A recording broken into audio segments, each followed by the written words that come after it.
Hello, and welcome back to another episode of Who's That Yogi?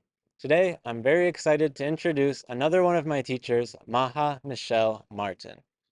She is the founder of Frequency Movement here in Brooklyn, which is where we filmed this episode. She is also a 2,800-hour certified yoga instructor with experience leading teacher trainings around the world. She is one of the most knowledgeable yogis I know, with a rich understanding of yogic texts as well as functional anatomy. Michelle is a huge proponent of rocket yoga with an extremely strong and playful practice, which she brings to her community-focused classes. If you would like to learn more about Michelle or frequency movement, there will be links in the description below. There will also be a link to our Patreon if you would like to support this show. Please enjoy. I wanted to start today's interview a little bit differently than I've done so in the past. I wanted to start a little more philosophical. So the first question I have for you is, for those who don't know, the word yoga means to yoke or to join, union, to huge, correct? Yes, Huge. yuj, What does that Y-U-J. word mean? Yuj, it means to yoke. That's the way it's most commonly And that's transcribed. Sanskrit? Sanskrit, yes. Excellent. So there are many interpretations of what that might mean and how that could appear in your life. And so I'm curious, how does that appear in your life? What does the word yoga mean to you in a literal sense and perhaps a more abstract sense? And what unlikely things have you noticed come together as a result of your yoga practice? Unlikely things. That's a good aspect of the question. I'll have to think about that one. So yeah, yoga means union or to bring things together. Sometimes there are things that are evidently separate, like kind of some people will see the mind, body, and spirit as one thing. Some people see them as separate. Um, in this lifetime, I think they're all fused together because they move together, they're kind of a whole package, right? But then when we die, the soul does separate from the body. So I believe that the soul is eternal. And yoga philosophy believes that there's like this one big soul and that we're kind of essences of that. So if you think of like the ocean, there's like one big soul that's the ocean. And then if you take cups out of the ocean itself is still complete. And even though these cups of water that come from the ocean are ocean water, they all kind of have their own essence being distilled into a cup. Is that what this form is? The cup. Yeah, yeah, like the vessel, your body is like the vessel of the cup, and then that piece of your ocean soul is your own essence within it. So not only do we get to contact our own soul, which sometimes we feel separate from living in this physical reality, but we can also make contact with the cosmic soul from where we all come. So, union that we think of in yoga is not just a union of the parts of our own self, but parts of our individual self with the greater self. So that, like, when we say you and I are one, that can feel really abstract. Like, what does it mean you and I are one? Because you're over there and I'm over here. Yeah. And so if we get like really deep into the yoga, we might be able to feel like, oh, we do come from the same soul. We're all part of a big soul family. Um, and I feel like that integration of aside from with other souls, the integration of like the parts of the self that we feel in yoga help us get in contact with our true essence as well. I'm really into Kabbalah. And so, Kabbalah, they say that the 99% reality is spirit, and we're just living in this 1% world, which seems like everything. So Kabbalah, for those who are not familiar, including myself, could you talk a little bit about what Kabbalah is? I can't talk philosophy without mentioning Kabbalah. So, Kabbalah is a mystical form of Judaism. So, whereas Judaism follows mostly the Torah, Kabbalah follows something called the Zohar, and they see everything that comes historically from that lineage as a metaphor. And these metaphors have pragmatic, scientific approaches to how we live our lives. And so, in yoga, the idea of this world being an illusion is called Maya. Right. And when we think of this world as an illusion, it can get really heady. Like, what does that mean that things aren't real? Because things seem and feel really real. But that, like, this physical world is not all there is. And if you think of like electricity or cell phone waves, microwaves, there are all kinds of things going on that we can't perceive. And so, even deeper than that, spiritually, are things that we can get in contact with by doing spiritual practices, but they might not seem evident if we're only focused on the physical reality that we're living in right now. Yeah, a lot going on. How much of this awareness do you feel come into play in just your day to day? Is it something you're actively thinking about? Are there like seeds of inspiration you remind yourself to stay connected to parts of yourself that are maybe more abstract? Yeah, I'm super abstract. Yeah, so I think everything, like if there's a challenge, I'm always like, okay, God, what's going on? Show me the lesson, show me how I can learn, transform, and grow through this. I think if we take the world at face value, like things are just what they are. In one way, yes, they are, it is. But deeper, we're here to evolve and to grow and to love. And so everything that happens, good or bad, on our paths is leading us towards that ultimate outcome. And so, especially when I'm challenged, it's like a direct conversation with God. Like I Mm, stop, I'm like, God, okay, show me the way, what's going on. I admit that I don't understand. So help me understand and help me do the best that I can. I love that. Yeah, I constantly, when something is going unexpectedly and usually somewhat poorly, I'm like, Buddha, what are you trying to tell me? I love it. So, yeah, like Buddha is the name that you speak to. Yeah, that's a very similar idea. That's fascinating. A million names for the same entity. Yeah. Yeah. So taking us a different direction now, still philosophical. Um, Patanjali, uh, the writer of the Yoga Sutras, is often credited as like one of the founders of yoga. How does Ashtanga yoga, the eight limbs, how do they play a role in your everyday life? How do you notice them? That's interesting. Yeah, I feel like it's not on the forefront of my consciousness per se. Patanjali's Yoga Sutras, the Ashtanga path that he lines out gets a lot confused with like Ashtanga, the physical practice of yoga that Patabi Joyce created. Hmm. I really enjoy that style of yoga a lot. That was like the predecessor to Rocket Yoga, which, I'm Hmm. obsessed with. Yeah, um, we're gonna get to that. Yay, okay. But yeah, those eight limbs, in one way, I think the yamas and the niyamas would probably be the leading part of that for me. So, for those of you who are not familiar, yamas and niyamas are the first two limbs of yoga. Yamas are internal observances. So, like, how do I, oh, I lied. They're external observances. So, how do I live my life around, like, in relation to those around me?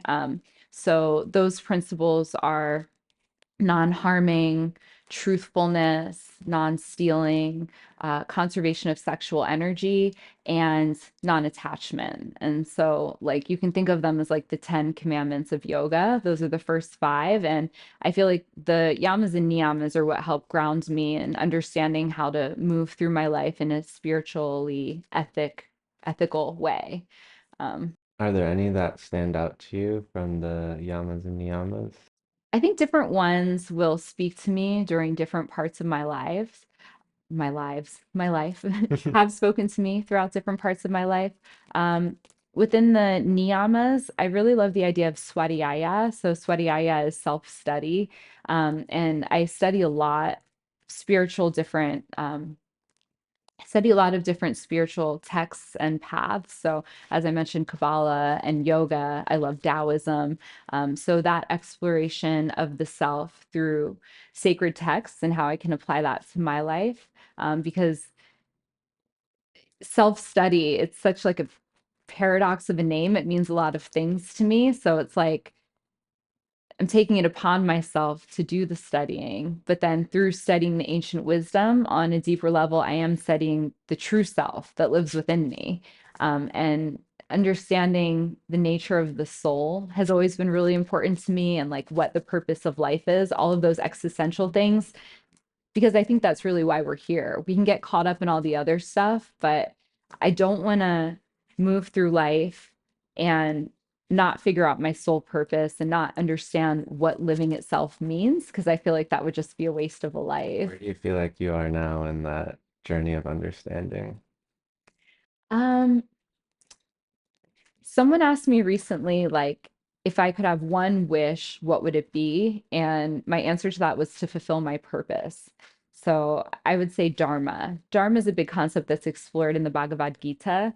And the Dharma is your sole purpose. And your Dharma, you don't just have one, you have many. So I Right. feel like on my spiritual path, like me being of service, being a space holder for the community that's continuously evolving at frequency movement, that is a big purpose for me, is to create a space where people can come together and enjoy each other's company in a healthy, proactive way. That feels like my spiritual path. It's awesome. What's that mudra? It's Hridaya Kasha Mudra. What's that mudra? Hridaya Kasha Mudra. So Hridaya means the realm of the heart. It also corresponds to the ideas of love, generosity, and compassion. And Akasha is the element of space in Sanskrit language. So Hridaya Kasha is the space of the heart fields, and mudra means a gesture. In this instance, it means a gesture made with your hands. So to find Hridaya Kasha Mudra, you cross your wrists, loop your pinky fingers. You want to interlace them, skip your ring finger, interlace your middle finger and your pointer finger, and then you'll bring your ring finger to touch your thumb. Then you can set it at your heart center. Hridaya Kasha Mudra, also known as the Fearless Heart Mudra. Yeah, I wanted to jump back to the yamas and niyamas for a second. I think personally, I really love that self-study is so important to you, and I think I need to focus more on that as well. But the two that constantly stand out to me right now are ahimsa and satya, right? That's Mm-hmm. for nonviolence and truthfulness. Like I just feel like I'm constantly in this world of like, especially in the city, it's just like so overwhelming. And I don't know, constantly asking myself like what is the truth? Or like trying to figure out what that means to me in my relationship with truth. And then also nonviolence and like nonviolent thoughts and how does that expand beyond the literal, you know? So I just wanted to touch on that. But I think the self-study is something that I need to think more about as well. Well, if you master ahimsa, you've really mastered the whole yogic path, and that's why it's the first limb. It's the first sublimb of the first limb of yoga. It's like the very first thing because nonviolence is supposed to come first, because we don't want to do harm. We're here to actually not do harm. And then the paradox, like, that's the sutras. And then when we get to the Bhagavad Gita, then the paradox is it's all about a warrior and how he Yeah. has to fight and kill his I'm family. constantly wondering, like, what does nonviolence mean in a world where it's like the nature we come from is it seems like constantly just like murdering and eating and stay like giving energy to another and then taking it back and kind of we're all borrowing the cosmic energy and so it's like how does one interpret what it means to be nonviolent in that context? Even if you're eating a plant-based diet, there are animals and insects that get killed in the harvesting Right. of those things. And it's like, how can we walk on this earth and not cause harm, right? And I think that the most impactful thing is our attitude and the energy that we bring to any space that we're in. So there's a way to be merciful in killing something if you have to. But and this also comes from Kabbalah. Shout out to the weekly energy boost. I listen to that every week. And a couple weeks ago, they were talking about the idea of how there was this like a spiritual teacher and he had a lot of disciples and the disciples were doing everything they should. They were praying, fasting, all the 9 yards of the spiritual path. And they were frustrated because their teacher kept hanging out with this person who was a sinner. And so they said to the teacher, like, hey, what's the deal? Like, you're spending all your time with this guy, and we just don't understand like how we're supposed to look up to you. You're a spiritual person. Why are you doing this? And he said, you know what? Because this person is aware of their flaws and they continue to live joyously and in their purpose. And this person is so joyous that even the angels follow them. But you're so full of guilt and shame that like nobody or anything wants to follow you. Even though you're doing the practice, the energy that you bring with it is shameful and guilty. It's a low vibration. And I'm not condoning doing bad things with joy, but at the same time, one of the highest gifts that we can give to other people in the world around us is just to bring a joyful vibration. Like, Hmm. because even the guilt and the shame is harming within the self. It brings the vibe down for everybody. Yeah. So, it's not to be completely unremorseful, but when we mess up, to be like, oh man, I'm so sorry that happened. I identify X, Y, and Z as the problem. I'm working on it. Thank you for your patience with me. I love you. And like just moving through that kind of energy can uplift everyone around us. Yeah, I really noticed you bringing that to the forefront of your class. I think I took your class last Wednesday, and I think you started the class with like this short saying. It was like, remember that you create your own reality, something along those lines. And I thought that was really beautiful. And I constantly tell myself too, it's like you're the master of your experience. Um, so yeah, thank you for putting all that to words. Yeah, thanks for listening. Um, let's talk a little bit about your class. You know so much about yoga in a philosophical sense, from the point of view of a teacher teach other teachers, also teaching students and running a studio. Um, what styles of yoga do you personally practice now, and what do you find most inspiring for your own body and your own experience? Could you answer this for me? I feel like you know. I know Rocket's a Rocket. It's big part of that. it's rocket all day, every day. I'm somewhat of a traditionalist because I'm a scholar. Like even when you're like, what limb do you resonate with? And I'm like, self-study. Like I love to study, I love to learn, I love to teach. So I know I'm in the right profession. Um, but I love like traditional elements because it's cool to get creative, but you kind of have to know where things come from. And so I took some time to study Ashtanga. And then when I found Rocket, it had a lot of the traditional elements of Ashtanga, but it was just so much more fun and playful. I love to explore the body. After practicing for well, I've been teaching for over 10 years, consistently practicing for about 13. So things can get really boring. And if you don't have something new to learn, and in Rocket, there's always somewhere to go, there's always something new to learn. And I feel like a novice teacher in the Rocket field. So for those who don't know, like, what is Rocket, and then what is it about Rocket that you think adds that element of playfulness that you aren't finding in traditional vinyasa? Well, traditional vinyasa, I mean, that's a funny word to begin with because like vinyasa isn't exactly traditional. It comes from Ashtanga. My understanding of where vinyasa comes from is that there were a bunch of people from America going over to India, and they were looking for a new form of consciousness that we were lacking in this area. And a lot of people studied Ashtanga with Patabi Joyce. And at first, he was teaching like his teacher, Krishnamacharya, taught, which was more individualized. But then when he got a bunch of these unruly Westerners that don't like to follow the rules, he was like, okay, we're going to have a set series everyone has to follow. If you can't do this pose, I'm going to stop you and you're not allowed to progress further in the series.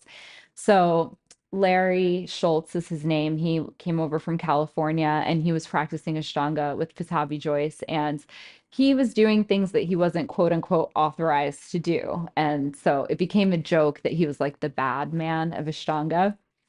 So he left India, he came back to San Francisco, he started teaching people and then started his own studio called It's Yoga. And he was sought out by the Grateful Dead to teach them on tour. And so he was teaching them his own version of Ashtanga yoga, but with more arm balances and more inversions because they like to have fun with it. And that's where rocket yoga came about. Bob Weir is the one who named it rocket yoga because it gets you there faster. So it kind of takes you off.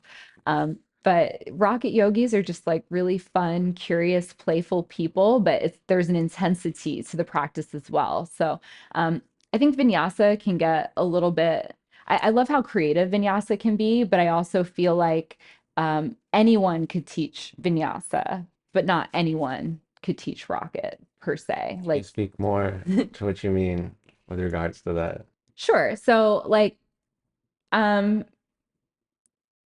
there are no rules to vinyasa.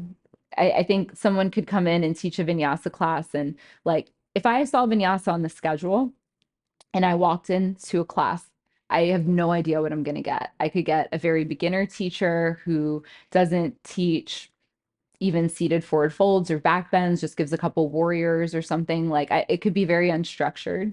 Um, Not all vinyasa, of course, but just to say, I don't know what I'm getting when I walk into a vinyasa class. If I walk into a rocket class, I already know the structure of the class. I know that we're going to have arm balances, inversions, standing poses, like, and You know so you're gonna get the fun that you're after. yes, yes, exactly. And I know that I'm allowed to play. That's one of the essence of Rocket. Like you could take it up at any time. Like if I want to go upside down, I love being upside down. So there's permission for that in a Rocket room. But if you did that with a teacher you don't know in a vinyasa class, like it might be really rude and out of place. Right. That makes sense. Have you always loved inversions? When I could do them, headstand was the first one. How And long did it take to build to headstand? I don't know. I don't remember. I think it took a couple years to get headstand. Were you an athlete growing up? Like, how old were you when you got into yoga? What had you done before I was a really clumsy kid. that? It would be a joke, like I always fall or something like this, but I've always been really goal driven. So when I was in grade school, like I remember my like eighth grade year, which is like the last year of grade school before you graduate. I ran track, I played soccer, I was on cheerleading, and I like got an award for doing like the most sports, but like I sucked at track, I sucked at soccer, like cheerleading was whatever. But yeah, I wasn't as athletically inclined as my sister. She had all the skills, and I just kind of like did it to be part of something. But in high school, I actually had three jobs and a personal trainer when I was 18. And so I started, Wow. yeah, it was just for my physique. So I would work out at the gym. I had a trainer. In college, my best friend and I would wake up at 5 a.m. and work out for 2 hours before going to class. We'd get breakfast, then we go to class. Like we were just, it was mostly physique focused. And then What that's, kind of workouts were you doing? we do like 40 minutes of cardio and then we'd lift weights. Not, oh Weightlifting. yeah. Yeah. That's Love, awesome. yeah. Strong. Is that why you got into arm balancing? Like the strength aspect? Um, yeah, I do like feeling strong. Like as a female, it's like a little badass. Um, I went through a couple years where I was like really into like strength training and stuff, and I was really strong. Maybe like I was teaching yoga then, so maybe it was like 8 years ago or At something. what point did you start getting deeper into anatomy? Anatomy was, I could almost remember the year. It was 2016, 2017. I was teaching yoga training in Bali. And I was taking an anatomy course while I was teaching because there are a lot of yoga teacher trainers who only specialize in certain subjects. And I wanted to be excellent at every subject. So I started to study anatomy and kinesiology a little bit more so that I could lecture to my students for it. So cool. So when you were weightlifting, you still weren't really into it yet. No, I just want to be strong and sexy. It's very shallow. I think it's very relatable. Who wouldn't want to be strong and sexy? I mean, hey. No, I relate to that as someone who also started with weightlifting, and that's when I got into anatomy more. And then coming into yoga, naturally, I was just like, I want to do the hardest things to feel that sense of strength. So like I've been on the mission to get the handstand, and then like headstand was another one of those things where it was like I need the ab strength, like etc.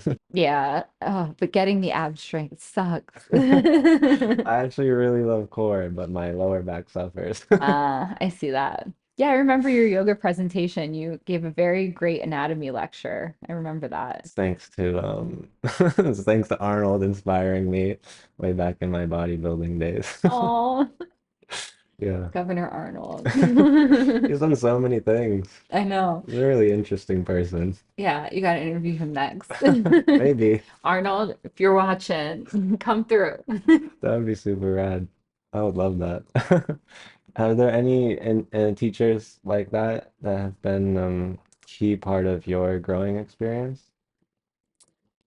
Oh, there have been so many throughout my journey. I would say the first teacher I was really into was like a French yoga teacher in New York at Equinox. He's the one who inspired me to become a yoga teacher. You know, I would go to his class consistently. I really enjoyed it. And then he said to me, "Oh, you should become a yoga teacher." And I said, "Aren't they broke?" So I want to do that. Um, Is but that where you discovered yoga at Equinox? Well, he was actually teaching at a different gym before Equinox, so I would take his class there. It used to be called Club H. It was in like the Murray Hill area. They also had one in what's it called? Hell's Kitchen. So I used to go there, and then I think they closed or something, so I ended up going to Equinox after that. But that's not my very first yoga experience. My grandmom used to take us to the Sheraton. Like, I come from a small town and like there wasn't really a gym around there that my grandmom felt comfortable. So she got like a membership at the hotel gym and she would take me and my sister there to swim when we were little. And then when we got a little bit older, maybe I was like 10, 12, she would go to swim and she'd like let us work out. There was a sauna and a steam room, That's so we so do all that. awesome. Yeah. My grandma's really That's cool. lovely. Yeah, Nanny's the coolest. And she always like made sure that we were exercising as kids, which I really appreciate. And there was a yoga class there, and I would go to the yoga class. It was like very chill form of yoga, and the teacher had like a pixie cut, and she would play Enya. And I was really into that. I really liked that, but I never thought of it past that point. Like I went through high school and college and wasn't worried about it, and then um, my friend and I, we were living in New York together after college, the one I always used to go to the gym with, and we would work out in New York all the time. And we just stumbled upon a yoga class, And and you're already strong and sexy at this point. I was. Yeah, and yoga was just for fun. And then I got really into it, and I wanted to become a teacher and drink ayahuasca. So I went to Peru and got certified Wow. and did that whole thing. What made you desire that experience? God had been calling me like from a young age. I used to go to church by myself. Like I went to Catholic school for 12 years, but there was like this connection with spirit that I've always wanted to feel in my heart. Hmm, Um, and I had also craved hallucinogenic experiences from a young age. interesting. Yes, my sister was allergic to Benadryl. I don't know why I'll never forget this. Like, because I was young and my mom was talking about how she would hallucinate when she takes Benadryl. And I got so mad that I could not hallucinate and take Benadryl. I was so mad. I really wanted to hallucinate. And this isn't like a story I remember her telling me. I remember having these feelings about it, like strong feelings. I Hmm. don't remember much from my childhood either. So I don't know. I really sound like a drug addict. But yeah, so there was always something in me with that, and I would go to church by myself. I'd go to different churches and try to find one that I resonated with, and because I didn't resonate with the Catholic Church. Um, and I didn't really find anything, but like I always just felt this like essence of God calling me.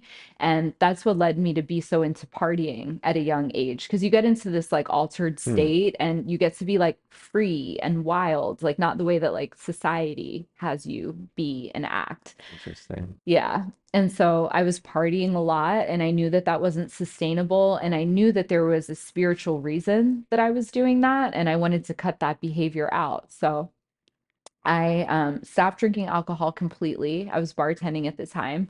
Um, Wow, so that's a big shift. yeah, yeah. I wanted to get ready for the ayahuasca, you know? And then I went and I did the training and I drank the ayahuasca and you know, I wanted the changes to be immediate, but it doesn't work like that, you know. So it worked on me, the yoga, the plant medicine, just the dedication to putting my spiritual path as a priority in my life. Um, it's been a lot of ups and downs and a wild ride. It still is. But it's an authentic ride and I really enjoy it. Hmm. Yeah. That's that's so interesting. Partying phase and the craving of hallucinogenics. Yeah. I've not really heard anyone tell me that. Like, I find that fascinating. What is it about that the hallucination experience that called to you?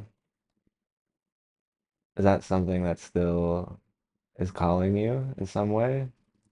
You know, I I feel like I've only like hallucinated once on mushrooms, and I've taken a lot of mushrooms in many different times, but I remember one time I was at a party. We used to take mushrooms and party, and I remember seeing in the air like in slot machines, you know, the cherries come down. I just saw like cherries in the air. Um, I'm not so attached to like I think when you're hallucinating, you're seeing things that aren't real, right? Mm. And so, in one way, coming back to the beginning of our conversation where I'm talking about how this physical world isn't real and it's all an illusion, I think I crave to see the ultimate reality. So, like, in that first instance with like the cherries that I was talking about, that's like an illusion on top of the illusion that we already have.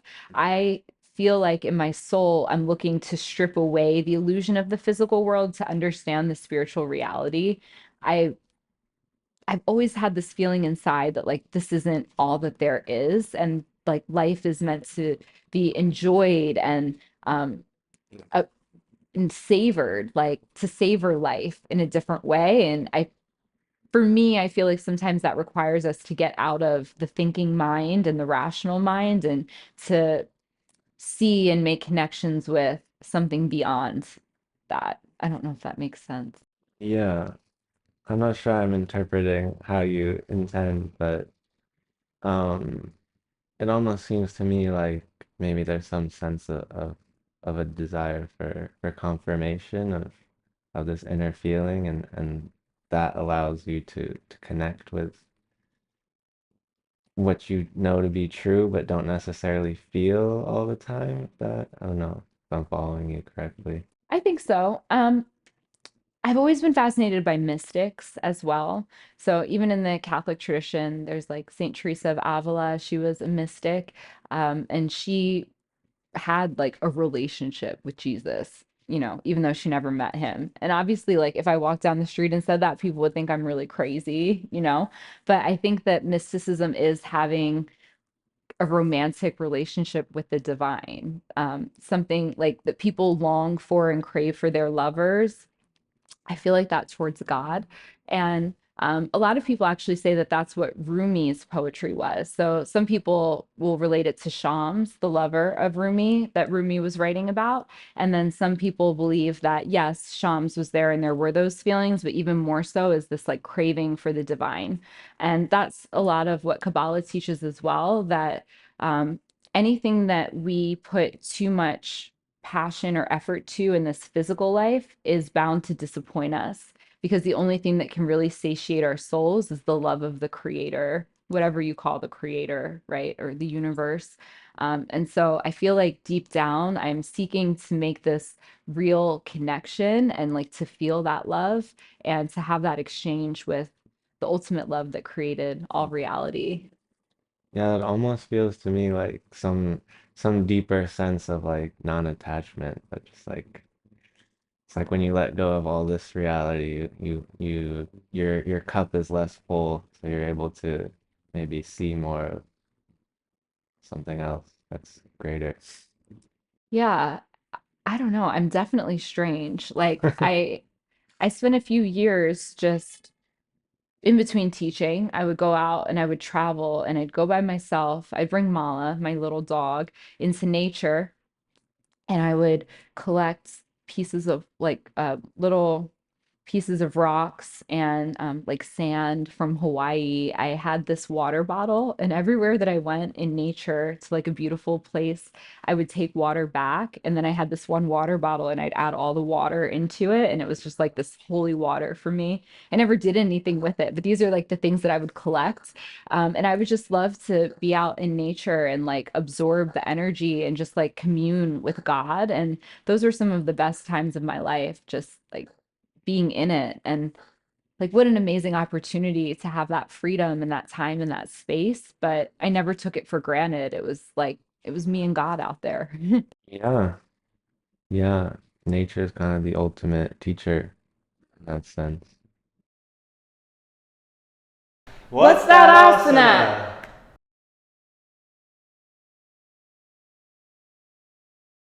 It's It's Funky Funky Pincha. Pincha. What's up, yogis? Today I'm going to teach Funky Pincha. I'll start by showing a funky headstand so that you can get your feel for it. And then if you feel pretty solid in your forearm stand, then Funky Pincha is a fun next spot to go to.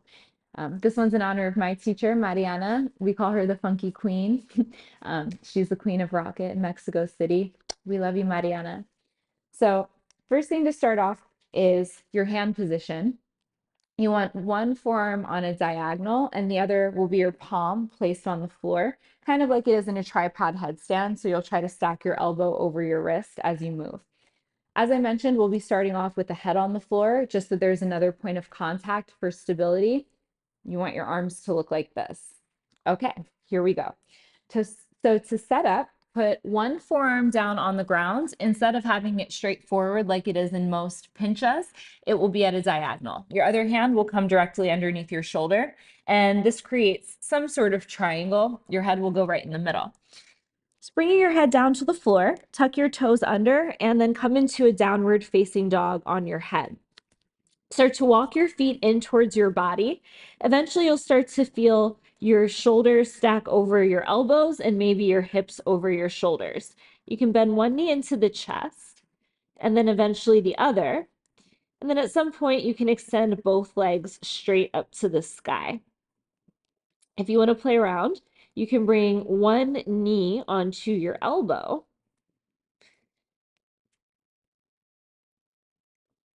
and then come down from there. So to come into Funky Pincha, it's very similar to the funky headstand, but this time your head won't be on the floor. So again, this is your arm position. Bring your forearm down and your palm down onto the floor. Tuck your toes under and come into a downward dog-like shape. Walk over towards the palm that's on the floor, and then you can start to lift up. I would recommend kicking up with your favorite leg.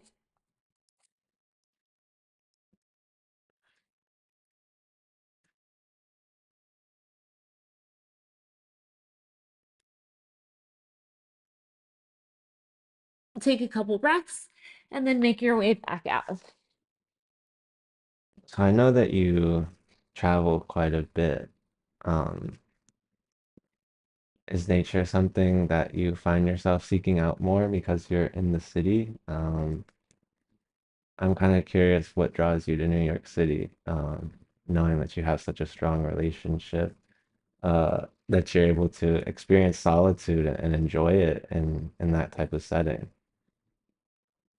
Well, it's the Gemini. Gemini will always leave you scratching your head. I love action. I love the people of New York. I think it's a really free place. I think New York is so fascinating. You see it in other major cities like London, where you have people of all different cultures, of all different orientations and identifications that come here and enjoy each other's company and create art and work hard. And I feel like you could find anything here. So, what initially drew me to New York was that.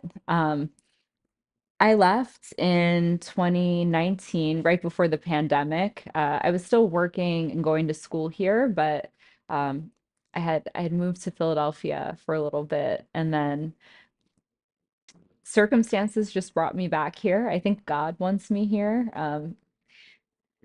Sometimes the place that you don't enjoy the most is still where you're meant to be. I mentioned to you dharma and purpose. I think spiritual people like to be in communion with nature. And I hope to offer more teacher trainings in the immersive format that's retreat based so that I can spend time with people in nature, traveling and teaching.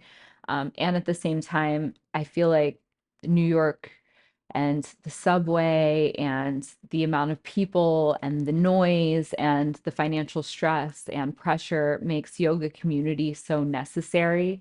And that's something that we were really lacking since the pandemic. So it was really important to me to create that here and build that back up. So that's my current purpose. That's why I'm here now. That's when you founded FM? Yes, frequency movement 2022. 2 years now. How's Yeah. it feel? It has a lot of different feelings in many different moments. I think it feels right now like I'm climbing a mountain. I don't feel like I'm at the top. I feel like it's a long journey. But there are a lot of beautiful points to stop at along the mountain, waterfalls and all kinds of fun It's a things. lovely image. Yeah. Running a business as is not easy as another freelancer. So I have a lot of respect for you in that sense, just being able to do this. And I don't think it's easy also to just listen to that calling, and invest all of your energy and resources towards that. So yeah, I have a lot of respect for you just listening to that and following that passion. It's really great.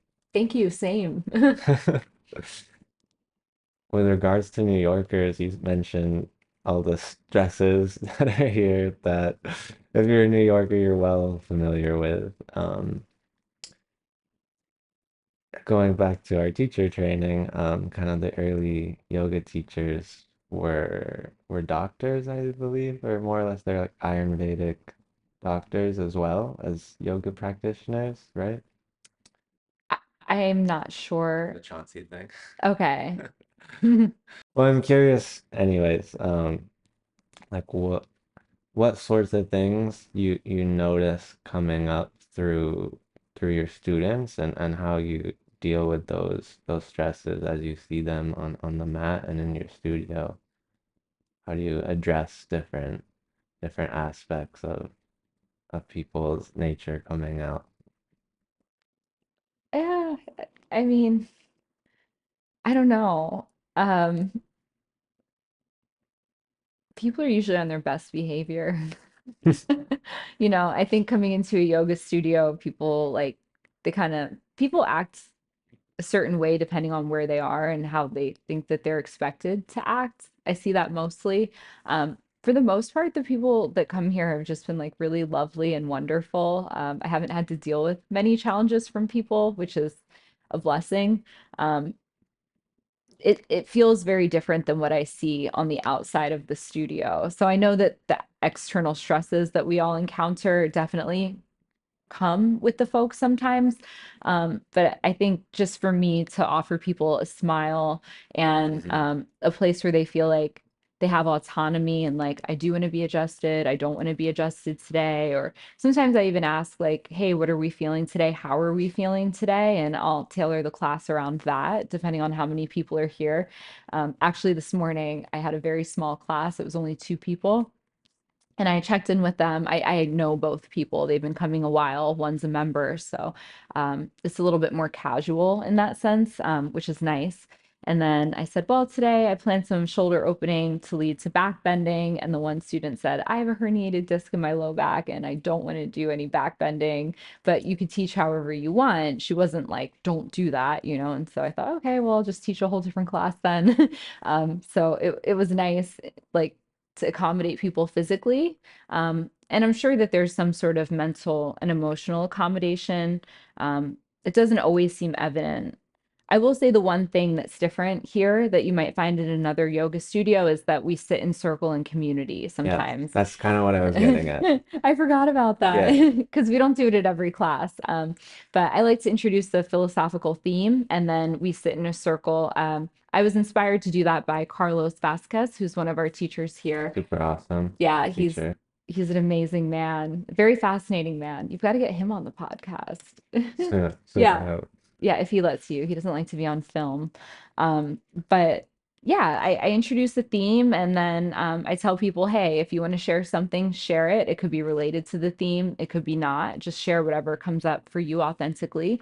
And you can choose not to share. And uh, there are always these weird synchronicities that pop up in the room, like two people getting married at the same place in Mexico that were sitting in the circle, or like three people that have the same birthday, two people in the same pottery class, like always some weird synchronicity that shows like we're meant to be here, we're meant to be doing this outside of what we think we are. Yeah, that's really fascinating. Do you notice yourself adjusting the way that you sequence depending on how that circle goes? Not the circle, but people's physical practice. So if I look and see that they're maybe not able to do certain things earlier in the class, then I'll change my sequence. I like to go for some crazy poses. That's like fun for Mm. me. And so, yeah, sometimes if I see the bodies in the room, it doesn't speak to them, then I'll just cut that out and do something a little bit more basic that feels good in their bodies. When you sequence, how much do you blend like for instance in weightlifting, like there's very clear physical progressions of like how you would build up a muscle or a group of muscles. Um, but then also in yoga, I think for me, I focus more on stretching, because I used to weightlift so much and I'm tight. Um, I think more about like what are the stresses or that I'm holding on to in different parts of my body, and like when I sequence, like how do I guide people towards releasing these various stresses in different parts of our bodies. My original question was hard to follow, but I was kind of trying to get us here. Yeah, how do you blend the way you sequence to speak to the growth aspects of yoga, but also um the spiritual and the metaphysical?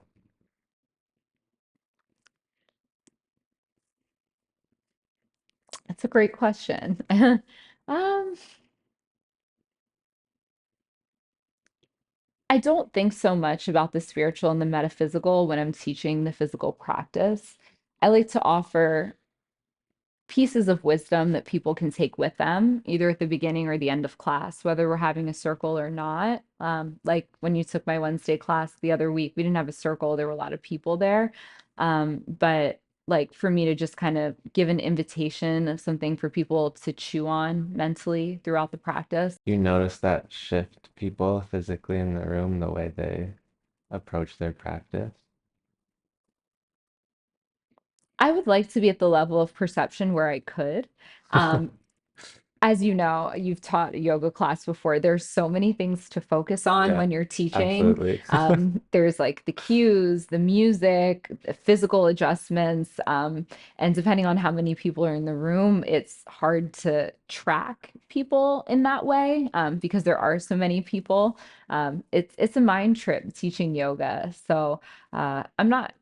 I guess maybe over time, I'm able to witness that for the students that come back consistently and that have become like members of the community. But in terms of like just a regular physical class, I don't see it as much. Where I do see it is the teacher training, where people Hmm. have philosophical revelations about their life based on the pieces of wisdom that we offer through the training. The sense of community that's built in between people is a very spiritual thing as well, because people are able to let their guard down. On the last teacher training, a few of the students were saying, um, there are people in this room that I would have never spoken to on the street. Like it just, we would have never crossed paths in life outside of here. And my life is so much richer for knowing this person now. That's so beautiful. Yeah. So those are the things that I feel like, okay. Is that why, is that one of the reasons you teach so many teacher trainings? Not all yoga teachers do that. Yeah, I started off as like a lifestyle thing. So when I went to Peru and drank ayahuasca and did that whole teacher training thing, I just looked at my teachers and I'm like, I want this lifestyle. I would love to travel and teach and eat vegan food and just like be around other yogis all the time. That was like really inspiring to me. That was something I wanted to go after. And I was willing to dedicate everything in my life to getting to that point.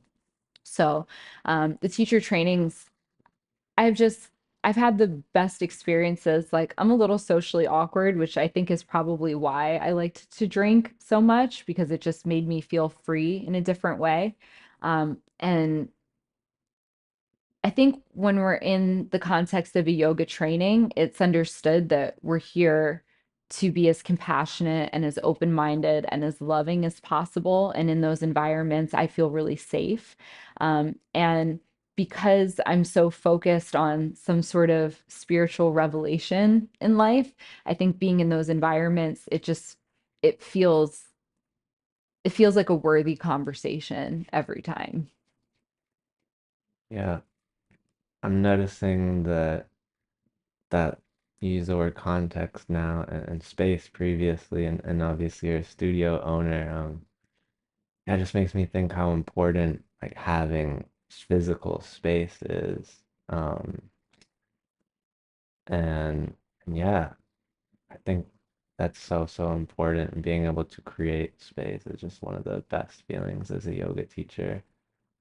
I will say from taking your class, the little cues about little bits of wisdom really do influence my physical practice when I'm on the mat.